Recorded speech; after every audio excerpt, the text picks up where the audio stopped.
Ok, bueno, para continuar, tenemos la ponencia Bienestar y Felicidad en el Trabajo, la cual está a cargo de la psicóloga Karina Herrera, quien es licenciada en Psicología por la Universidad Nacional Autónoma de Honduras. Es experto universitario en recursos humanos por la Universidad Europea del Atlántico, en España, y cuenta con un máster en coaching con programación neurolingüística por la European Quality Formation, en España también. Tiene un posgrado en Desarrollo y Gestión de la Felicidad y Bienestar Organizacional por la Universidad de Nebrija, España, y un máster en Sexología por la Universidad de Valencia, en España. Además de un máster en Psicoanálisis por la Universidad de Barcelona, España. Ha laborado en diversas empresas de manera internacional. Muchas gracias por haber aceptado la invitación. Es un honor contar con su presencia. Adelante, por favor.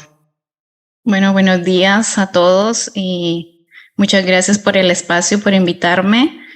Espero que mi conocimiento les sirva a todos los que nos están viendo y que sea un momento grato para todos los que estamos aquí. Así que voy a iniciar. Esta presentación va a hablar acerca de la gestión de personas y la felicidad organizacional. Y para iniciar, pues es importante que sepamos sobre qué es la felicidad. Pues yo sé que muchos de repente manejamos el tema, ¿no?, de felicidad, y a grosso modo sabemos de repente de, es cuando estoy alegre, es cuando estoy feliz, cuando todo me va bien y que me siento contenta. Es lo que la mayoría de repente manejamos como cuando escuchamos esa palabra felicidad. Pero también la felicidad, según explicada por Hugo Sánchez, es la sensación de creer y tener esperanza en el futuro y en que las cosas estarán bien y sentirse con ánimos en una situación en la cual parece que las cosas de repente no marchan de manera positiva. Es decir, que la felicidad se mantiene a pesar de las cosas negativas. Y entonces es donde realmente se logra establecer esa felicidad en nosotros. Pero antes de eso, según Maslow, bueno, él crea una pirámide, ¿verdad? Y él dice, hay una pirámide de necesidades de las personas, y estas necesidades empiezan por las necesidades fisiológicas, es decir, respirar, alimentarse, descansar, el sexo que forma parte de esto. Y luego ya viene la de seguridad. En la de seguridad estamos hablando de seguridad física, de que vamos a tener un empleo, de qué recursos tenemos, si nos sentimos seguros con nuestra familia, si nos sentimos seguros, si estamos sanos o moralmente. Y luego ya en la tercera columna, pues él nos muestra las sociales. Entonces aquí está la amistad, el afecto, la intimidad, es decir, si tengo una pareja, si tengo amigos, si yo me siento amada o amado, si mi familia me quiere, si me siento dentro de ese grupo, porque todos los seres humanos somos seres sociales y por ende necesitamos sentirnos en un círculo de apoyo. Y ya después de haber escalado, él habla de, bueno, viene la parte de la estima y el reconocimiento. Es decir, yo quiero tener éxito, yo quiero que me reconozcan, yo quiero que me respeten y sentir esa confianza de poder lograr esas cosas. Pero todo esto va en una escala, es como que si yo voy subiendo una escalera, ¿no? Y entonces voy llenando todas estas necesidades hasta que llego a la parte de la autorrealización. Esto lo hablaba Maslow como que es lo mayor, el mayor logro posible de un ser humano, cuando ya la persona tiene conexión espiritual, cuando esa persona está más enfocada en un crecimiento hacia sí mismo, en donde ya no tiene que luchar, por ejemplo, por que si tengo problemas de que trabajo mucho y no puedo descansar, o como no tengo dinero, entonces tengo muchos problemas, ¿no?, de que no puedo dormir, y por ahí viene el tema de que me estreso demasiado porque veo hacia el futuro y veo que tengo muchas deudas. O tengo muchos conflictos a nivel de cómo me relaciono. No puedo llevar una relación sana con una pareja, o siempre ha habido un problema porque hay una familia disfuncional. y esto pues conlleva a mucho desequilibrio a nivel personal.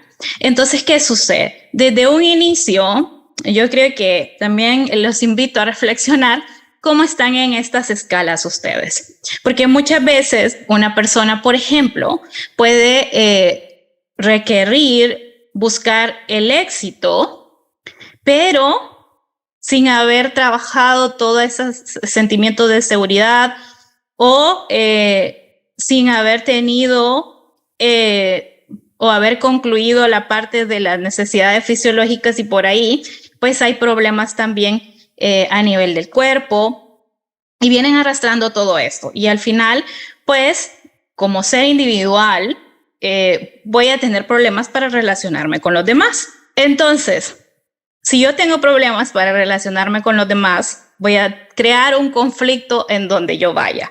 Así sea una empresa o sea si me relaciono con algún grupo de amigos, o si me relaciono, por ejemplo, con una persona que de repente está mejor que yo, pero la relación se va al caos, ¿no? Entonces por ahí dicen, bueno, ahí viene el conflictuoso o la conflictuosa. Entonces no sé, o a veces reconocemos a personas dentro de nuestras organizaciones y decimos, es muy buena para hacer las cosas, pero es terrible con las relaciones. O sea, se la lleva chismeando de todo el equipo, se la lleva haciendo conflicto, hablando mal del otro, hay mucha envidia.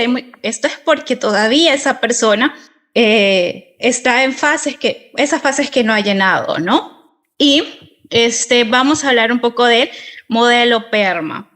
Actualmente se habla un poco, bueno, se habla muchísimo de la psicología positiva. Y la psicología positiva, pues, está enfocada en el logro, en la motivación, en el poder mantener ese estado de felicidad, digamos, por siempre, aunque los seres humanos, pues, somos seres que tenemos emociones y obviamente vamos a tener que lidiar también con la tristeza, el enojo y todas estas emociones que hay en nuestro interior.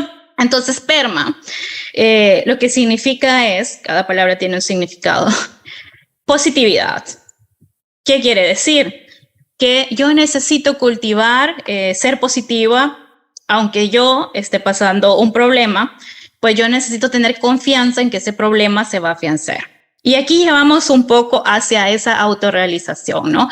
Digamos que ya pasamos esa pirámide y estamos en este esquema en donde dicen, bueno, yo hice un estudio de mí mismo y yo la verdad, pues, yo lo que quiero es un crecimiento. Entonces, cuando nosotros hemos alcanzado esta madurez, por así decirlo, es más fácil poder trabajar el PERMA, porque ya habemos pasado todas esas fases, ¿no? Entonces, si una persona, por ejemplo, pasa por muchos problemas, pero es una persona que tiene fe, que tiene positividad, y aquí les voy a mencionar, por ejemplo, a Víctor Frank. Víctor Frank es un psicólogo que hablaba mucho sobre esto. Hablaba de que cuando la persona tiene un sentido de vida, aunque pase por muchas situaciones difíciles, es más fácil que se sienta bien y que pueda llegar a la autorrealización, aún en una situación que sea tremendamente difícil. Entonces, por ejemplo, él tiene su propia historia y él habla acerca de que en los campos nazis, él fue uno de los que estuvo en esos campos, se lo llevaron a una concentración y todos ahí querían morirse porque ya no veían a su familia, porque ya no tenían fe en el futuro. Y en ese momento, pues él de lo que se agarra es de querer volver a ver a su esposa y a sus hijos, a su hija. Y él tiene como, o sea, yo quiero estar vivo para llegar aquí, para llegar a ese punto. Y dice, él tiene un libro de eso, que pasan un montón de situaciones difíciles, pero él tiene esa fe y esa positividad de que va a poder salir de ese momento. Entonces es cuando ya sale de eso, él empieza a escribir sobre esta situación y dice, lo que yo pude ver, que la gente que se mantuvo viva, que la gente que a pesar de que no comía, que la gente que sabía que su familia estaba muerta, se mantenía porque tenía una razón de vida, se mantenía porque creía, tenía fe en algo que podía pasar. Y bueno, a eso viene el tema de la positividad. Claro, hay que tener un balance, porque mucha positividad a veces pues, nos hace erradicar ciertas emociones que también son importantes, saber manejarlas. Y luego vamos a hablar de las relaciones y el compromiso.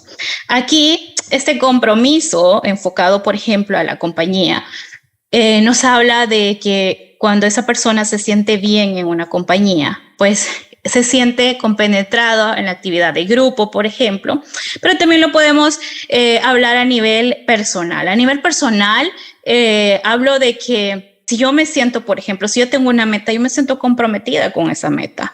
O si yo estoy en una relación, pues entonces me voy a sentir muy bien en esa relación, porque yo he trabajado en mí. Y además de eso, ya la persona pues logra tener un significado de vida, como les venía comentando, por ejemplo, este caso, algo que le llena el alma, algo que descubre, algo que le hace significativo. Y el logro, que es cuando ya ha visualizado esas cosas y está tratando de hacer las cosas. Por eso ahora se habla bastante de lo que es la psicología del logro, ¿no? De que si una persona se mentaliza, puede lograr lo que ella quiere. Y por ahí, pues, cuando yo estaba estudiando programación neurolingüística, me di cuenta de que muchas veces hay muchas creencias irracionales en nosotros y que nosotros tenemos que darnos cuenta. Cada uno tiene que darse cuenta de su creencia irracional para poder cambiarla y poder meter algo que sea funcional para su vida. Y al final, pues, nuestra mente se vuelve como una... Usted puede programar. Usted puede programar para el éxito de esa computadora. Pero, claro, volviendo a la pirámide, si no ha trabajado más abajo de todo y usted quiere llegar a iniciar al revés, va a ser muy difícil. Por eso es que es importante que todo sea un conjunto de cosas. Y cuando hablamos de la felicidad en sí, hablamos de una fórmula. Y esta fórmula pues se ha venido estudiando y ustedes pueden encontrar un montón de información en internet sobre esto, que nos habla de que la F es igual a R más C más B. Entonces, la F es de felicidad permanente. Entonces, ¿cómo lo puedo lograr? Es el potencial genético de felicidad, las circunstancias y las variables voluntarias. Cuando hablamos de circunstancias, hablamos de dinero, de salud, es decir, si yo estoy bien, si estoy bien económicamente, si mi salud está bien, si tengo una relación donde me siento feliz. Y de la B, hablamos de las variables voluntarias, ¿no? De qué actitud yo tomo ante esta situación, qué fortalezas tengo, porque hay muchas personas que de repente pasan problemas y sus fortalezas se ven afectadas. Y bueno, ahí es donde viene toda la programación neurolingüística, porque lejos de pensar en cómo soluciono el problema, no hay una mente de resolución de problemas, sino más bien de conflictuar más, de estar más en esa fase del problema. Y lo que se ha descubierto es que pues hay también un potencial genético, es decir, que si yo me programo para esa felicidad, yo puedo lograrlo. Y puedo trabajar en ello, ¿no? Cuando hablamos de felicidad, hablamos también de bienestar. Son dos palabras totalmente diferentes, ¿no? Pero que encajan una con otra. Entonces, la felicidad tiene que ver con voy a darle sentido a mi vida. Le voy a dar un sentido a mi existencia. Y por ahí, pues, vamos a encontrar un montón de gurús o de personas que nosotros vemos en otras dimensiones y decimos, ¿cómo lo logró? ¿Cómo es que esa persona tiene ese nivel de satisfacción con su vida? Y si nosotros vamos más allá, empezamos a analizar a esas personas, nos damos cuenta de que esas personas realmente su enfoque no está en el dinero, su enfoque está más allá de eso, su enfoque, o en el poder, su enfoque está en el sentido de su vida, en cómo vive su existencia. Y aquí aquí venimos a hablar de la palabra trascendencia, trascender mi sentido de vida, trascender mi existencia, es decir, que en mi vida tengo un valor y que yo pueda vivir esa vida de tal forma que cuando yo me muera, yo pueda pensar, wow, lo logré, lo hice, fui capaz de hacer esto. Pero muchas personas simplemente viven al día y se les olvida ese punto de la vida en donde saben que hay un final y se les olvida tal vez el tema de trascender. Volvemos al tema de la satisfacción, cuando ya nos sentimos plenos, desarrollados y nuestros pensamientos pues están en esa etapa de logro. O sea, si yo logro conectar con lo que realmente quiero, entonces voy a hacer un éxito de mi vida. Sentirme bien es parte de tener emociones placenteras, es decir, me siento bien si como, me siento bien si tengo sexo, y esas son cosas que me dan placer y de alguna manera me dan bienestar. Entonces ahí es donde difiere ese bienestar y esa felicidad. Pero yo debo tener ambas cosas, porque si yo tengo bienestar, entonces yo me siento feliz. Entonces, por eso es que van enlazadas y siempre van como unidas estas cosas, sobre todo en los ambientes laborales también, que bueno, que es lo que nos compete, pero quería que me entendieran este punto de la felicidad y qué es. Entonces, si yo me siento completo, satisfecho y he pasado todas estas etapas, quiere decir que donde me pongan, pues yo voy a lograr, por ejemplo, que el equipo logre lo que debe. O si soy líder de ese equipo, no sé cuántos aquí son líderes de equipos, y si es así, pues tienen una mayor responsabilidad, porque claramente si ustedes no trabajan en su sentido de trascender o sentirse satisfecho, pues eso lo van a llevar a su equipo. Y cuando hay condiciones de bienestar en la empresa, aquí me voy a ir un poco a la empresa, las personas se sienten más satisfechas. Hay una calidad de vida más diferente. Por ejemplo, si ustedes tienen a alguien trabajando dentro de una empresa y no cumplen ni la mínima ni la pequeña cantidad para que esa persona se sienta bien, por ejemplo, los tienen amontonados, hay una oficina donde no tiene su espacio, hay mucho calor y no hay aire acondicionado, todas estas cosas van a influir en la persona a nivel de bienestar para lograr la felicidad que se puede desarrollar dentro del trabajo. ¿Y qué puedo hacer yo para ser más feliz? ¿Qué actividades puedo hacer para poder tener ese sentimiento de felicidad? Y hay una lista grande acerca de esto, pero esa en especial me gusta mucho. Y la primera es expresar gratitud. Saber desde que me levanto qué cosas yo puedo agradecer de la vida. Es decir, a veces pasamos todo el día y ni siquiera nos damos cuenta de que tenemos cosas que otros no tienen y que nos ayudan a tener una vida mejor, en condiciones mejor. Y agradecer por esas cosas pues nos ayuda a cultivar también o a cultivar ese pensamiento de yo tengo esta cosa, yo realmente yo soy feliz porque tengo esto. El segundo paso es cultivar el optimismo, que lo mencioné hace un rato también, aprender a ver en lo negativo las cosas buenas, porque siempre hay cosas positivas, hay un aprendizaje en cada cosa. Y muchas personas piensan que cometió un error, que fracasé, se enfrascan en ese fracaso y pues ya dejan de hacer otras cosas o dejan de ver el largo camino que hay, que de repente pues se puede volver más positivo, porque se quedaron en el error. Y no, reconocer el error y también darse cuenta que es una forma de no volver a hacer las cosas, pues facilita el camino. Y para esto, pues tengo una frase, cuando le preguntaban a Einstein, a ver, y usted le decían, usted tantas veces que se equivocó, a usted no le dio por decir, ay, no, ¿saben qué? Yo no voy a seguir, ¿no? Y él les dijo, no, ¿en qué momento yo me equivoqué? Yo solo aprendí a no hacer las cosas de esa manera. Y por eso es que yo ahora tengo éxito, porque ahora sé cómo no lo debía hacer. Entonces, todo forma parte de un proceso de aprendizaje. No es que se equivocó y el mundo se perdió, sino que eso le da a usted una manera de ver que no, que lo hizo la primera vez, se cometen errores, pero la segunda y la tercera ya usted genera experiencia y de esos errores se aprenden. La actividad número 3, evitar pensar demasiado y comparación social. Y miren, esto pasa mucho en las empresas, que es como, ¿por qué fulanito tiene tiene la pantalla más grande que la mía? ¿Por qué a fulanito le dejaron hacer eso que no me dejaron a mí?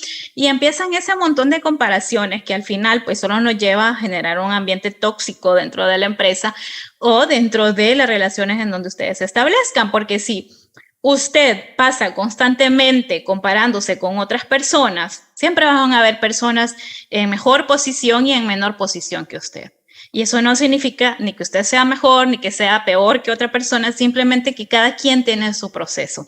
Pero nos enseñan muchas veces desde pequeño, de que estamos muy niños, que mira, tenés que hacer como Juancito, porque Juancito siempre saca 100 en matemáticas y vos también tenés que sacar 100 en matemáticas.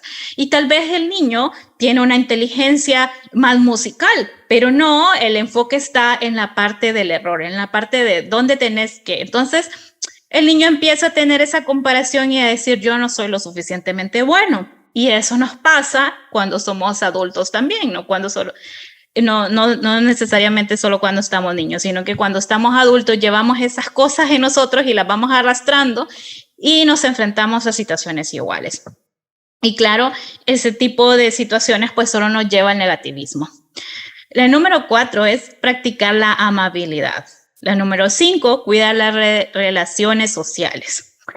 Y aquí voy a hacer énfasis porque es muy importante saber con quiénes ustedes se relacionan, porque hay estudios que dicen que creo que las 3 o 4 personas con las que ustedes se relacionan, ustedes son como que agarran, como el camaleón, agarran la energía, agarran la conducta de esas personas con quien más se relacionan. Por ejemplo, si ustedes miran como los mejores amigos que siempre andan juntos de aquí para allá y de repente empiezan a ver que hay manerismos que son iguales o se ríen de la misma manera o hay cosas que son muy similares, y es porque han pasado mucho tiempo juntos, entonces se vuelven modelos que se copian. Por esa razón es importante cuidar sus relaciones sociales, con quién me relaciono, quién es mi grupo. De hecho, si ustedes ahora mismo los pongo a pensar un minuto y les digo, piensen con quién se relacionan el día a día. ¿Quién es esa persona que está cerca de ustedes o ese grupo de personas que ustedes dicen son mis mejores amigos o son las personas que siempre están conmigo? Y piensen si realmente esas personas son personas positivas para su vida o no. Porque puede haber, por ejemplo, personas que les guste mucho otro tipo de ambientes quizás más negativos, y que me jalen a esos ambientes y que yo siga porque, bueno, son mis amigos y tengo que ir por ahí. Entonces nos perdemos en ese grupo y es por eso que es tan importante desde un inicio velar por quién me relaciono, con quién es la persona que está a mi lado. ¿Es una persona también que me lleva hacia donde yo quiero ir o es una persona que me jala hacia la situación negativa, hacia el otro lado? Entonces ahí hay que tener bastante cuidado. También esas personas pueden ser personas vitaminas, como las llaman, o personas que, bueno, son personas muy negativas y que lejos de yo tengo un problema, llego, entonces, no, que va, no, pues todo mal, no, ¿para qué te pones a pensar que eso te va a salir bien? Esas personas, ustedes no las necesitan en su vida, ustedes necesitan personas vitaminas, personas que les inyecten, personas que crean en ustedes, personas que les digan la verdad, que les digan, usted tiene este problema, pero puede mejorar de forma obviamente educada, pero que les enseñen a ser mejores cada día. La número 6 es desarrollar estrategias para afrontar estrés y dificultades. También así los traumas, ¿no? Sabemos que, bueno, de hecho aquí en Holanda se trabaja mucho con el tema de los traumas, porque Si nosotros no sabemos lidiar con las cosas del pasado, si hay muchas cosas que todavía seguimos cargando la maleta, es muy difícil que nosotros logremos desarrollar formas o maneras de afrontar el estrés presente. Entonces, trabajar en las cosas que ya no nos sirven, que ya en este punto de la vida decimos, no, ya no lo quiero más, nos ayuda mucho. La número 7, aprender a perdonar. Esa es una de las cosas que yo creo que todas las personas siempre escuchamos. Tenés que perdonar. Pero muchas veces llegan personas que a mí me dicen, pero ¿por qué lo voy a perdonar si me hizo daño? O ¿por qué yo me voy a tomar la tarea de decirle sin que me viniese esa persona a pedir perdón a mí? Y el tema está en que cuando uno perdona, uno se libera a la otra persona que aunque no lo merezca, usted ya no lo tiene atado y de alguna manera ese sentimiento desaparece y usted puede escalar otro paso más. Fluir. Muchas veces nos estancamos en ese problema, en esa situación, no salimos de ahí, el foco está ahí. No, tenemos que fluir, tenemos que dejar que algunas cosas que están fuera de nuestro control sucedan, porque no las vamos a poder controlar. El número 9, saborear las alegrías de la vida. Y el 10, comprometerse con sus objetivos. Y aquí vamos con el paso número 11, que es practicar la espiritualidad, que muchas veces las personas lo dejamos de lado, porque bueno, ¿para qué, verdad? Si yo estoy creciendo de muchas formas, pero cuando nos desligamos como seres humanos de esa parte, porque nosotros somos un contexto de todo, realmente pues surgen dificultades, porque debemos tener todo nuestro centro trabajado en todas las áreas. Y me gustaría hablarles también de las fuentes de bienestar. ¿Qué puedo hacer yo? Me preguntan muchas veces para sentirme bien. Entonces, la actividad física es muy buena. Yo recomiendo mucho caminar, un buen descanso, las 8 horas que son necesarias para nuestro cuerpo. Saber alimentarnos, qué necesita nuestro cuerpo. Y reírse es importante. Ahora se practica mucho la meditación, la atención plena, que no es que me voy a sentar y voy a ser como un monje budista, sino que saber que estoy en este momento presente, ser consciente de mi cuerpo, de sentirme, de también de saber quién soy como persona.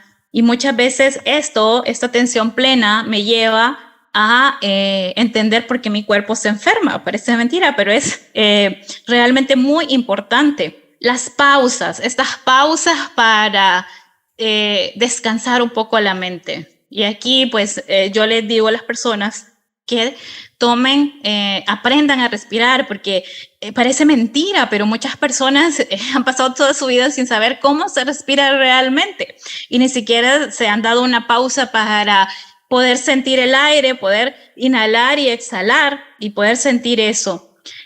Y las conexiones emocionales que tienen que ver con las personas con quien me rodeo. Bueno, les voy a dar una pausa para que me digan, bueno, no me van a decir todos porque son muchos, pero para que piensen de estas fuentes. Tenemos 7 fuentes. ¿Cuál es la más importante en su vida? Y bueno, si pueden, anótelas en un papel y piensen, bueno, estas son las fuentes más importantes de mi vida. Esta le voy a dar del 0 al 10 le voy a dar un 10, a esta le voy a dar un 7. Y luego en otra área de ese mismo papel pongan en cuánto están ustedes en esas áreas. Sí, para mí lo más importante, por ejemplo, es un buen descanso. Yo le doy un 10, pero actualmente yo no duermo 2 horas, estoy en un número 2, entonces eso significa que yo necesito trabajar esa área. Así que ese es un trabajo para que lo hagan ustedes ahí donde estén, está súper fácil, o se lo lleven a su casita y lo puedan hacer tranquilamente. Y ya que pasamos esa etapa, ¿no? De conocernos, de saber quiénes somos, de cómo puedo yo liberar esa felicidad, vamos a pasar a las organizaciones. Y aquí pues sabemos que cuando hablamos de organizaciones, pues hablamos de todo lo que es capital humano, ¿no? Y que es importante y que hoy en día pues se está viendo como una prioridad, porque anteriormente decían, bueno, si tú le das un sueldo a tu empleado, es suficiente, ya no necesita más, es suficiente. Pero hoy en día se han dado cuenta, se trabaja de manera diferente y se han dado cuenta que no es así, que la persona entre más feliz se siente en su trabajo y si la persona está muy bien. Miren qué importante es esto, porque yo no sé cuántos aquí pues están en el área de reclutamiento, pero por ejemplo llegan a su área personas que quieren entrar a la empresa y usted de que la ve, mira aquella persona que tiene un excelente currículo, pero es una persona sumamente amargada. Y entonces usted se da cuenta ahí de que la persona puede ser una persona demasiado conflictuosa. Y yo les recomendaría que aunque tenga ese gran CV, no la contraten, porque va a crear conflictos en su equipo. Sí, realmente es muy importante este tema del capital humano. Y como les decía, las personas que reclutan tienen que fijarse en eso. Tienen que fijarse cómo está la persona emocionalmente, porque si la persona tiene una inteligencia muy baja a nivel emocional, le va a crear una de conflictos. Y yo muchas veces vi eso, o sea, realmente es terrible, porque por ejemplo, llegan personas al equipo y líderes, que es lo peor. Llegan personas que no se sienten lo suficiente, hay un conflicto en sí, consigo mismos, que no se sienten lo suficiente y como líderes empiezan a trabajar con el equipo, pero entran en un conflicto con los que están abajo de ellos porque creen que les quieren quitar el puesto. O la persona que no es feliz llega todos los días mandando comer de la M a todos los que están alrededor y creando aquella energía. Y peor si son los jefes, los líderes de esa área. Imagínense cómo crean ese montón de conflictos y puede ser que sea pero buenísima aquella mujer con un 200 de IQ, pero que no pueda gestionar sus emociones. Esas personas les va a traer un montón de problemas a la organización. ¿Y qué pasa? Por ejemplo, yo tengo en la organización problemas. Bueno, ya digamos que aquí pues el reclutamiento ya no se fijó en eso y llegó la persona, la metieron al área. Entonces, hoy en día se habla mucho de un gerente de la felicidad, que de hecho en Coca-Cola, en Google y estas empresas grandes, pues manejan este tipo de persona que llega y le dicen, bueno, vamos a ver, ¿en qué feliz usted? ¿Qué le gusta a usted? No, algunas madres eran porque, no, que no tengo a mi hijo, bueno, vamos a buscar la manera de que tengas a tu hijo cerca. No, vamos a ver, no, a mí me gusta mucho como relajarme, bueno, vamos a crear un área recreativa para que vayan a jugar. Y todas esas cosas, poco a poco se fueron dando cuenta de que si creaban esos ambientes, que por ejemplo, que entre todos eran un equipo, trabajaban en conjunto, eran amigos, entonces había como una conexión de equipo y entonces trabajaban más y como se sentían felices, pues ya no les importaba ir por mucho tiempo, ya no era una carga levantarse y decir, ay no, otra vez voy a ir a ver a aquel jefe amargado. No, se levantaban felices porque hoy voy a ir a mi trabajo. Entonces, al ver esa diferencia, pues se han empezado estos nuevos estudios. Bueno, ya llevan un poquito de tiempo, pero ahí es donde dicen, ok, entonces ya no solo el sueldo, vamos a trabajar en el bienestar de la organización. Y bueno, hablan de los equipos, la organización y cómo esto, en el punto número 2, afecta el rendimiento de las personas. Entonces, por eso hablan de equipos de rendimientos altos, ¿no? Los equipos de impacto. Entonces, si yo no trabajo en eso, pues es muy difícil que yo tenga esos equipos. Hablamos del número 3, de gestión del estrés. Entonces, si yo veo, por ejemplo, esta jefa amargada, vamos a seguir con la jefa y yo como recursos humanos, porque recursos humanos pues tiene esa carga lamentablemente o positivamente, gestión del estrés, llega la persona y bueno, usted sabe, mire, llegan todos a quejarse. Esa señora pues pasa amargadísima, viera. Yo cometo un error y parece que bueno, que hice todos los errores del mundo. Y tal vez la persona, bueno, a ver, vamos a ver, ¿qué trabajamos en esta muchacha? Bueno, la gestión del estrés. ¿Por qué? Porque cuando las cosas no van bien, explota y hace que todo el equipo permanezca en ese estrés. Entonces, claro, el equipo no es positivo, porque imagínense que usted tiene todos los días pelea con su jefe, que ganas de ir a trabajar ahí le van a dar. O sea, cero. Hay otra cosa sumamente importante que es el liderazgo consciente, ¿no? Hablamos del liderazgo consciente de una persona que se conoce, que ha trabajado en sí misma y que sabemos que hoy en día, pues, los líderes son diferentes. Ya los líderes no son los dueños de la empresa que llegan y bueno, vení, todo el mundo vengan, adórenme y díganme qué fue lo que pasó aquí. No, ya no es así. El liderazgo se ha transmutado y ahora es la persona en la que el equipo confía. Si usted ve que tiene dentro de su área personas creativas, personas que el equipo son leales a esa persona y de repente, pues ahí va a entrar también el tema generacional, ¿no?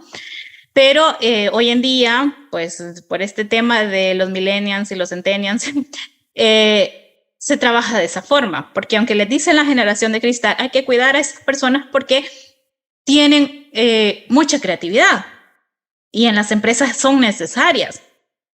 Pero es ahí también donde debemos trabajar con todo este equipo, ¿no? De saber cómo poder enseñarle, por ejemplo, si tengo un líder de los viejos tiempos, bueno, en este caso lo que le llaman un boomerang, boomer. Va a venir y va a querer, quiero hacerlo así, así, así. Y no, ni me digas, o sea, no opines, porque no, yo soy el que mando aquí.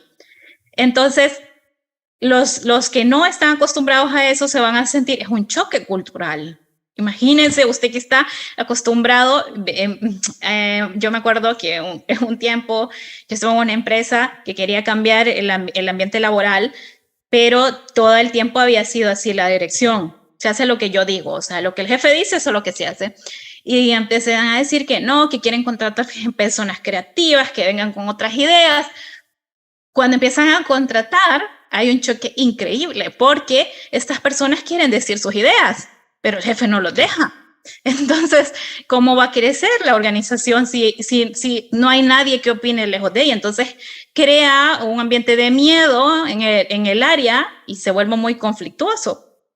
Entonces, ahí también hay que trabajar el tema de la comunicación del equipo y de entender las diferentes culturas, las diferentes relaciones y los diferentes tipos de personas que tengo dentro del área. También se crean espacios saludables, que era lo que les decía. Bueno, creo que el tema es muy amplio y se me va a ir el tiempo, pero los espacios saludables son muy buenos porque crean o desarrollan en la organización un ambiente emocionalmente bueno. Por ejemplo, el área del café, en donde usted se sienta y habla con otras personas y por ahí ya ha liberado el estrés, llega Juancito, que la jefa le gritó, pero tiene un área de café, por ejemplo, y se va y habla con el de la otra área y eso ayuda como a relacionar entre áreas también y eso es positivo porque es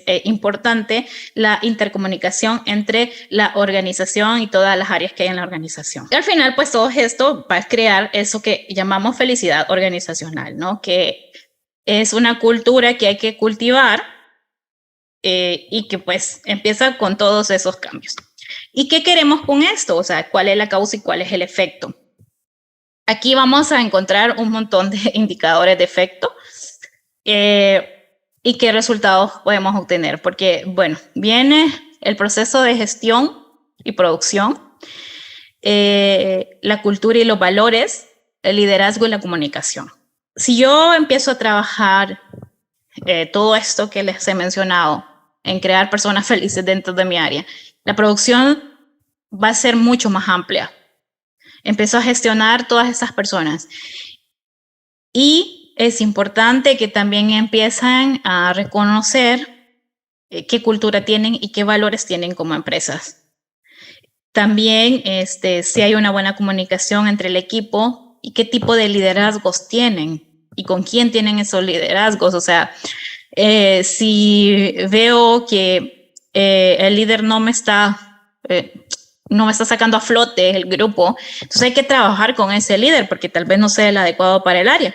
Aquí pues se les va a dar unas recomendaciones de las cosas que pueden hacer para generar prácticas saludables. Y yo les menciono pues varias cosas dentro de las prácticas que pueden ser positividad, sentido, las relaciones de confianza, el desarrollo personal, el logro de reconocimiento y las relaciones,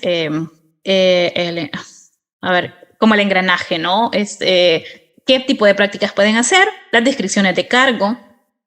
Saber, por ejemplo, no sé, en las empresas, pues eso tienen que tenerlo siempre, describir qué cargo tiene y cuáles son las funciones de las personas, un plan estratégico para cada año y también lineamientos estratégicos, ¿no? Dentro de ese plan. Y eso pues se transmite de manera clara porque la gente tiene que saber qué es lo que se quiere hacer en la empresa. Los proyectos de innovación, cuando hablamos, por ejemplo, de estos incentivos no monetarios, ¿no? Como lo que les decía, el café, el crear grupos de apoyo, por ejemplo, dentro de la empresa, darles un poco más, que no sea solo, bueno, como por ejemplo en ventas sucede mucho. Si llegas a la meta, te voy a aumentar tanto. Si llegas a la meta, te voy a aumentar tanto. Pero la persona puede llegar a la meta, se le aumenta el dinero, pero luego a los 2 meses ya quiere más dinero porque no es lo suficiente. O sea, entonces, y luego dice, no, me voy porque no me sentía satisfecho. Y usted, pero ¿cómo? Si sos el que más ganas. No, pero es que no me siento bien. Y entonces usted dice, pero ¿cómo se me fue esta persona si era buenísimo en las ventas? Pues porque no trabajó todo lo demás, todos los incentivos y las asociadas a la oportunidad de desarrollo de esa persona. Es importante la flexibilidad en los horarios. No quiere decir, ¿verdad?, que van a andar como en fiesta de que vengo y voy, pero si la persona necesita. De hecho, yo me acuerdo que había alguien que se había enfermado en una empresa, se había enfermado y el jefe la pasaba llamando, que necesito tal cosa, no le dio espacio. La mujer se enfermó y el jefe estaba llame, molestándola por cosas de trabajo. Y desde ese día esa mujer tenía eso dentro de ella y decía todo el tiempo, pero imagínense que ni cuando me enfermé me dieron permiso. Entonces son cosillas pequeñas, pero que al final dañan a la relación de persona. Por eso es que es tan importante que ustedes trabajen en esas cosas. Y también ahí vienen los beneficios para padres y madres, ¿verdad? Que son estos beneficios que les podemos dar a las personas, si son padres o madres, y eso créanme que se los van a agradecer. Las capacitaciones y los programas que puedan ayudar a las personas son muy importantes. Yo creo que una empresa que tenga un cronograma de capacitación muy bueno, pues es una empresa que va a tener mucho crecimiento porque todas las personas necesitamos conocimiento nuevo y fresco. Yo hace tiempo también me acuerdo de una empresa que yo preguntaba que cuál era en el área de desarrollo, su lineamiento de capacitaciones, y tenían capacitaciones súper atrasadas y que las personas, cero no sabían, no se les pagaban y por sí solas las personas tenían que pagar, pero si usted quiere que las personas funcionen bien en su área de trabajo, ustedes tienen que también pagar esas capacitaciones, porque al final, aunque se le vaya, pero usted va a tener una persona que cuando está ahí en esa área, va a saber por qué está ahí y por qué está haciendo las cosas, va a tener ideas nuevas, va a tener ideas creativas, y eso es importante para la empresa también. De los incentivos no monetarios, pues ya hablamos, y también está el sistema de gestión del desempeño, que eso es realmente muy bueno, crear un sistema de gestión para que ustedes puedan entender los procesos. Aquí les voy a poner un video sobre cómo crear una cultura de bienestar y felicidad. Aquí se habla de 3 pasos: las condiciones de trabajo, resumido, procesos y gestión de personas. Cuando hablamos de condiciones de trabajo, hablamos de todo lo que hay alrededor, todo lo físico, ¿no? Y luego los procesos operacionales, bueno, que ahí viene entrelazado con el sistema de gestión, de cómo yo tengo ese sistema de gestión, las funciones, porque la persona que desde que entra a la empresa tiene que saber a qué va, que tiene que tener claridad, porque luego es como que usted entra, nunca le dicen qué tiene que hacer, hace todo, y de repente se sale porque no está cumpliendo. ¿Pero qué no estoy cumpliendo si no me han dicho qué es lo que tengo que hacer? Entonces entran en esos conflictos. Por eso es tan importante que desde que entra la persona tenga claridad en lo que va a hacer. Y la gestión de personas, que tiene que ver con el liderazgo, ¿verdad? Vamos a ver un pequeño video. El tiempo se me está agotando, jóvenes. Espero que... ¿Sabía que crear una cultura de felicidad y bienestar organizacional incrementa la productividad de sus empleados hasta un 41%? Así que aquí van 4 lineamientos para que pueda usted crear de forma fácil la cultura.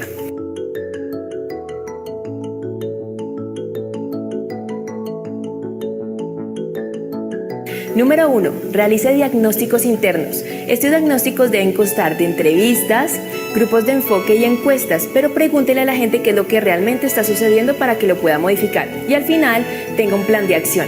Número 2. Realice campañas internas. La narrativa y el mercadeo son vitales para que la gente se sintonice con la cultura nueva.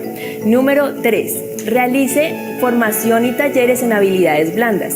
Si la gente en la casa no aprendió principios y valores, es el lugar para aprenderlos. Y número 4, genere protocolos dinámicos. Esto hace que le dé un poquito más de formalismo a la nueva cultura. Yo recomiendo los protocolos dinámicos de comunicación asertiva, no violenta, liderazgo positivo y co-creación. Recuerde que para que esto funcione depende de todos. Debe hacerse de forma sistémica. De una gran empresa multinacional o de un masivo partido político, al implementar las herramientas de liderazgo, estableceremos mejores relaciones con nuestros compañeros de trabajo, nuestros amigos más cercanos e incluso con nosotros mismos. Primero que nada, hay que admitir que vivimos en una sociedad en donde pensamos que todos tienen la culpa menos yo. Esta manera de pensar ha infectado nuestra mente y nos ha quitado nuestro sentido de responsabilidad. Para empezar, hay que corregir ese estado mental y retomar la responsabilidad que nos corresponde. Tienes que darte cuenta de que tú eres el único responsable de tu vida. Delante de ti se presentan muchos caminos y tú tienes la responsabilidad de elegir qué camino tomar y recorrerlo. ¿Qué es lo que quiero? Esta sencilla pregunta es la brújula que te indicará el camino que debes seguir, pero tú eres responsable de tomar o no tomar ese primer paso. Entendiendo esto, podemos comenzar con las 5 estrategias de liderazgo. La primera es que las acciones hablan más fuerte que las palabras. Esta frase la hemos escuchado incontables veces, pero este concepto resulta especialmente importante en el ámbito del liderazgo. Recuerda que los grandes líderes de la historia han dirigido a sus ejércitos y seguidores en base al ejemplo. Personas como Napoleón Bonaparte, Mahatma Gandhi y Nelson Mandela iban al frente de cada batalla, mostrando a sus seguidores cómo actuar. Utilizaban la acción para guiar el camino. De la misma forma, si tú tienes, por ejemplo, un grupo de personas a cargo en tu trabajo y quieres incentivarlos a trabajar con mayor entrega, tienes que dirigirlos a través del ejemplo, mostrando tu dedicación y compromiso al trabajo. De esta manera, el líder aclara el camino para el seguidor.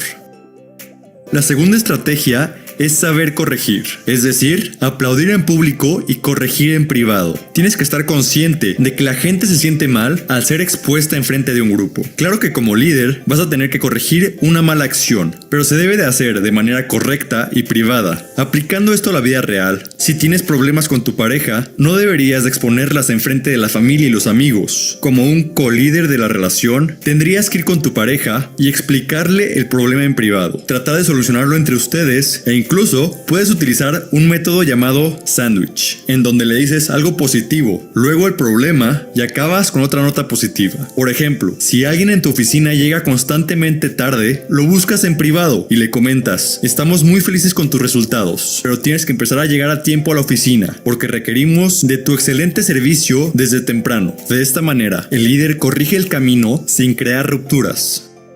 La tercera estrategia es utilizar la persuasión. El arte de persuadir contiene un gran poder, y resulta claro que esta herramienta la puede usar cualquiera para convencer a un grupo de personas a actuar de cierta manera. El año pasado, el actual presidente de los Estados Unidos, Donald Trump, utilizó al máximo la capacidad de persuasión para convencer a un país de que él era el indicado para dirigirlos, y ante todo pronóstico, logró convertirse en presidente, sin tener experiencia política ni brillantes ideas, solamente utilizando la persuasión. Ojo, no pensemos que Trump es un buen líder solo por ser persuasivo, porque esa es su única fortaleza, lo que lo convierte en un líder muy limitado. La persuasión puede ser desarrollada y utilizada por cualquiera. Si quieres, por ejemplo, persuadir a un cliente de comprar un coche, tienes que acceder a sus emociones y hacerle ver los beneficios que recibirá en el futuro. Tienes que conquistar su corazón e inclinarlo a adquirir el coche de sus sueños. El líder es el que convence al seguidor de recorrer el camino.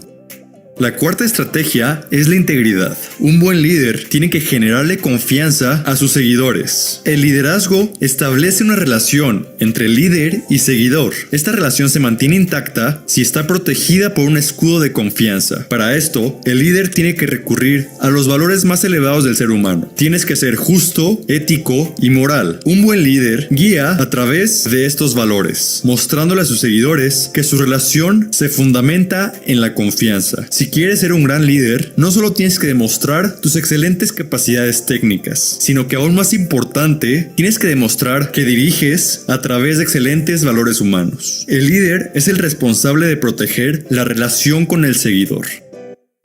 Bueno, le voy a pasar el link para que puedan terminar de ver el video porque el tiempo ya se agotó. Y este último era unos tips para que pudieran hablar o ver un poco sobre las estrategias para poder mantener un buen liderazgo. Les agradezco mucho el tiempo que han estado aquí conmigo y espero que todo lo que he podido decir sea de ayuda para cada uno de ustedes. Muchísimas gracias, Karina. De verdad que es un tema súper importante, de muchísima relevancia, que no solamente se queda en lo laboral, sino en nuestra vida personal. Muchísimas gracias por todas tus aportaciones.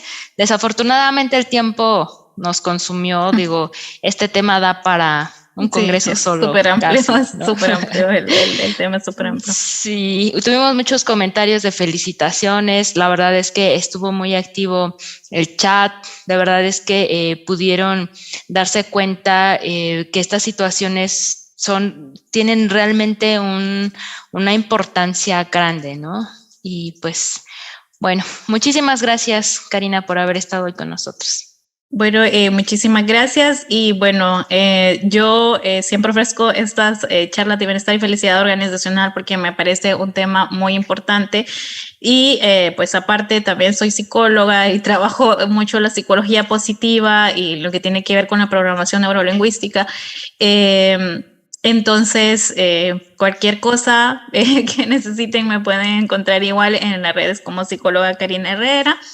Y estoy a sus órdenes, cualquier pregunta también me la hacen llegar y a los que no les puedo contestar por aquí, discúlpenme por el tiempo, traté de ser corta, pero fue un poco difícil y también no me dio para responder, así que muchísimas gracias y que pasen un feliz día. Muchísimas gracias, Karina. Muchas gracias, nos vemos en un ratito.